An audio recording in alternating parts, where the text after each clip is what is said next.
Welcome to this course. The code is LLA, that's the Labour Law Academy course. It's 1305. This is the first course dealing with evidence, or the law of evidence, as it pertains to disciplinary hearings and arbitrations. Like all introductory courses, this is highly recommended that you do. It introduces you to a whole range of fundamental notions.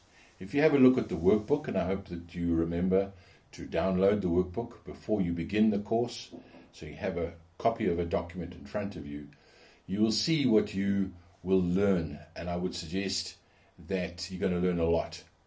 First of all, we're going to explain why knowing the law of evidence is so important. We're going to define evidence. We're going to name the two key principles, and those two key principles are the foundation of the law of evidence. If you don't get that, if you don't understand that, then the rest, you can look at the law dealing with polygraphs or whatever it is, but if you don't understand the two key principles, you're going to founder and find it difficult. You're going to look at relevant evidence, understand the link between relevant evidence and the elements of an allegation, and the elements of procedural or substantive fairness. Now, if you don't know what I mean by an element, you need to do the Labour Law course, the Introduction to Legal Skills. Okay, it'll teach you the basics of what I'm talking about. So I'm assuming you've done that, you understand those kind of concepts, so we can proceed from here.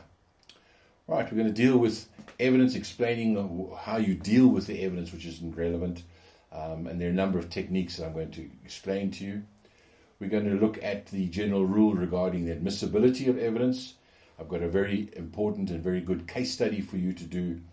We're going to identify when a form of evidence is not admissible and when it is.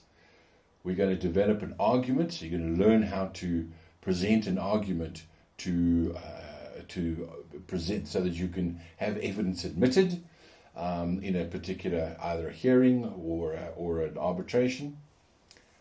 We're going to look at the burden of proof. We're going to look at the question of onus and explain which party in the hearing or an arbitration starts and why they would start. They start leading their case, leading their evidence. And then I'm going to finish off with just two very basic distinctions in the law of evidence, which is direct evidence and indirect evidence. Okay, so there's a lot to learn. I hope you enjoy it. I hope you review the course as well, and give me some feedback. I'd be very interested to hear from you if you believe this course has been of great assistance. Now, this is the first course. I have broken the course down into a number of groupings, like oral evidence, documentary evidence, and so on. But please do this course first, and then from there you can move on to one of the other courses.